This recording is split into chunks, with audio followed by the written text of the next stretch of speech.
Hey, what's going on, everybody? So for those of you who've been with me, you'll remember about a week or two ago I did a video labeled "Ohio prisons are about to explode," and in that video I named a handful of prisons: Toledo, Lebanon, Ross, Lake Erie, Noble, Belmont, North Central, that are at their tipping point. Well, last night I get a phone call. No, night before I get a phone call from a buddy of mine in Ross. A guy who was in Ross when I was still in Ross, he had got his security lowered and he went to Lake Erie. Well, he just come back from Lake Erie. And he come back behind this situation. They raised the security and sent him back level 3 and he went back to Ross. Well, about a year ago at Lake Erie, there was a riot. It was a mini riot. It wasn't, it could have got bad. Luckily they got out in front of it, but it went unreported. It was in. I just finally read the article today. You guys can Google it. I encourage you to Google it. Lake Erie Prison in Conneaut, Ohio, needs to be shut down. It's one of the two privately owned prisons in Ohio, and it's fucked up. It's foul. These people that work there don't give two shits. They don't they don't make enough money, and they tell you that. And so, anyway, what they're saying in the paper and what really happened is a lie. So I'm going to clear it up for sure. The prison's designed to hold roughly 1,300 people, maybe 1,350 tops. As we speak right now, there's roughly 1,800 there. That's 500 inmates over its capacity. And I got news for you. Every single prison in Ohio is over capacity.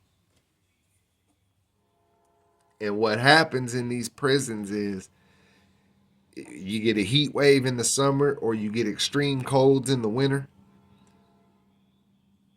With all that extra power being used, it overwhelms the electrical system in these prisons and you'll have blackouts. I was at Marion, we had a 3-day blackout where the power went out for 3 straight days.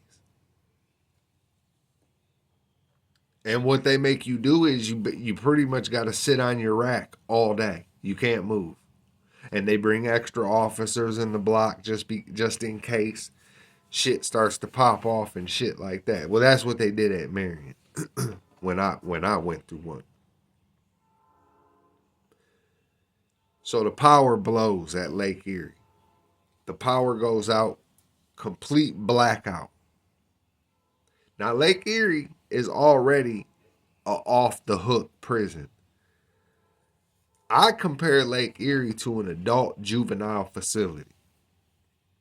And the reason I say that is because I was there for a short period of time, and the impression that I got, it was just it's a younger guy prison. I would say probably 75% or more of the inmates there are younger than 30, and most are extremely young. It's a Cleveland ran prison, so I bet you half of the population on that compound is heartless felons, and them boys are off the hook. It's a wild prison. Like it's a wild prison. You can't even leave commissary by yourself at that prison. They'll put you on commissary restriction. It's a write up because so many people were getting robbed leaving commissary. They changed the rules. You got to leave in groups of 10. You got to get a CO escort, and they'll only take 10 people at a time. But anyway, so it's already a fucking off the hook prison. And it's a privately ran prison. And when the difference between privately ran prisons and state owned prisons is night and day. It really is, because I've been to North Central and I've been to Lake Erie. Them are the two private owned prisons in Ohio. The COs and the staff are just, they don't give a fuck. They don't work as hard. They're not as good at their job. They don't care. They don't get the same type of benefits. They're not considered government employees. They come in making 13, 14 bucks an hour. They don't care. Like, really. And so a riot jump, all this power goes out. You're already in an off the hook prison with a bunch of young dudes. Everybody is labeled STG, Security Threat Group, which is a gang. And you got the rowdiest, most violent, most ferocious, and vicious gang in Ohio that runs this prison, and they're there in mass numbers. So 24 hours the power's out. Now shit's starting to, now motherfuckers are getting antsy because guys ain't getting showers or nothing. The showers are push button. It's all ran off an electrical box. It's a system. So you can't even get showers.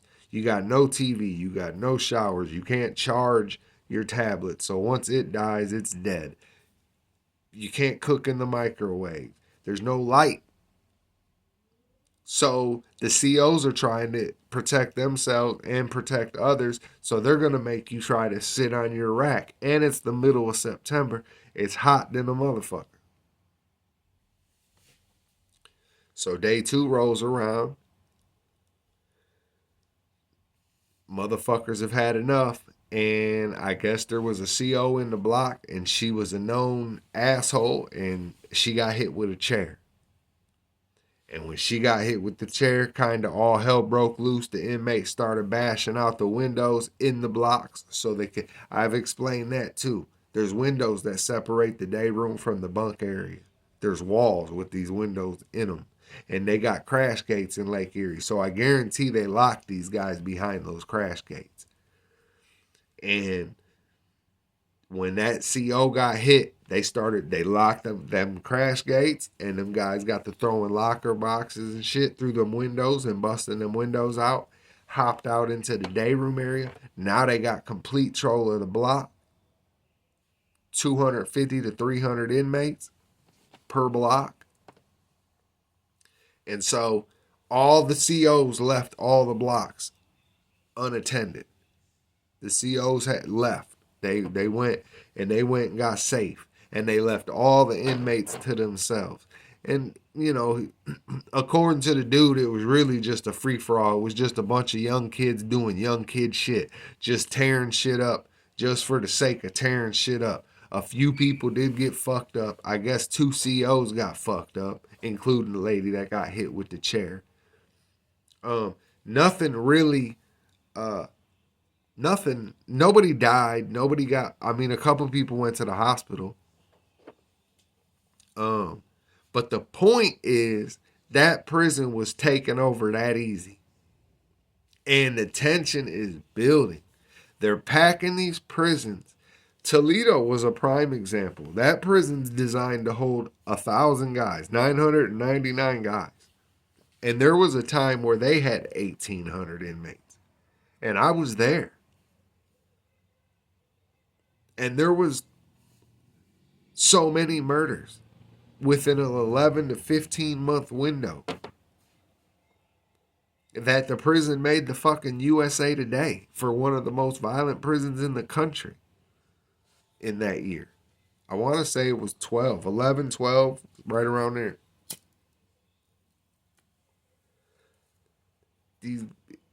They're locking guys up for nothing. And basically, I've spoke on the Reagan told. This is what's flooding and packing our prisons in Ohio, and it's fucking our system up. I feel so sorry. My heart breaks for that young girl. She was at Ohio State. She had her whole life ahead of her, and she was gonna be somebody. And that man, raped and unalived her for no reason. And he deserves death. He deserves the depths of hell for what he did. But see, Ohio's prison system and their court system, the policing in general, have a bad habit of taking their mistakes out on you. So this guy, he's on an ankle monitor and he's on parole. And he was a known sex offender. He was on parole for a sex offender type shit. He had to register. And the whole time he's in prison, he's catching masturbation tickets on female COs. So that shows he ain't learned his lesson. The whole time he's in prison, he's basically committing crimes. He gets out of prison, he's on an ankle monitor, and he's on parole. The reason they give you an ankle monitor is so they know they can trace you, they can track you. They know where you are, they know where you're not going where you're not supposed to be. This dude's running around graping women across Columbus. I think it was 4 in total, including this young girl. Then he gets this girl, he does what he does to her, and her parents fight like hell to punish ODRC. But instead of responsibility being accepted by the Ohio Department of Rehabilitation and Corrections, they dump it off on the inmates. So what do is they change the law. The PO didn't get fired. His PO that was supposed to be monitoring him didn't get fired. The supervisor didn't get fired. Nobody got demoted. Nothing. Nobody got suspended. Nobody went on leave. Nothing. Instead, let's just change the law and tighten the bolt on the inmate. That ankle monitor would have worked fine. That was plenty enough had that lady been doing her fucking job and watching him. So now they went and they switched the law and they got this shit in Ohio called the Reagan-Tokes Act, the Reagan-Tokes Law. Named after the girl, the victim. And so it applies to violent offenders. So let's say hypothetically I come down now. They used to give you flat time. When I did my last 10 years, they gave me 10 years flat. That was my sentence. I had to do 10 years, day for day. Now, if I would have caught my case, it would have been like 3 to 10. That's how they would have sentenced me. And then after 3 years, 3 being my minimum, 10 being my maximum. After 3 years, I'm eligible for release. And what they'll do is ODRC's in charge now. The prisons are in charge of you're being released. And so what they'll do is they'll review your institutional record. And for every write-up you've received, they can give you X amount of days more in prison. And so that's causing a huge backlog. And that's what is causing inmates. Guys are getting 6 months in prison. Let's say you come down with a 2 to 5. You're supposed to be going home after 2 years, right? You come down, you get to your prison, you got a year in. Some dude's trying to press you in the shower or extort you for some of your shit or whatever the case may be. Take advantage of you in some type of way. You defend yourself. You get into a fist fight. You go to the hole. You do anywhere from 5 to 10 days for that, depending on where you're at. You get out of the hole. Boom. That was your punishment, the whole shot. No. Your minimum comes up. They got to review your record. They look back. They see you got in that fight. That fight can carry up to 6 more months in prison. And they're applying it without question. You're not going in front of you're having a hearing. They'll give you a hearing at that point. But they got this shit called the Rules Infraction Board. RIB. When you go to the hole in prison, that's who you got to see. We call it kangaroo court because no matter what, you have no rights. You're at the prison's mercy. And it's always staff versus inmates. And they hate you just as much as you hate them. You can believe that. There is no love lost. So now these people are not only in control of how your everyday life is in this prison, these people are also in control of how long you stay in prison. I'm not saying the Rules Infraction Board are the same people that run the outdate shit, but it's the same concept. It's the same type of shit. You got a group of 2 or 3 people that sit in a room, don't know you, ain't never been around you. All they got is this paper and a recommendation from your sergeant or your case manager. And they see a fight or assault, but they don't know the detail of the assault. They don't know the dude was trying to do this, or they'll give you a chance to speak on it, but that shit don't. There's no law behind you. They can do what they want to do. So now they're playing population control. Every prison in Ohio is overpopulated. Some worse than others. Them open dorm prisons are horrible.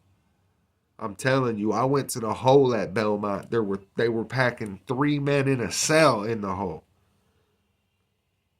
2 men on the bunk beds. One dude had to sleep on a mat on the floor with a fucking toilet right next to him. Dudes are getting fed up, y'all, and this shit ain't gonna stop happening.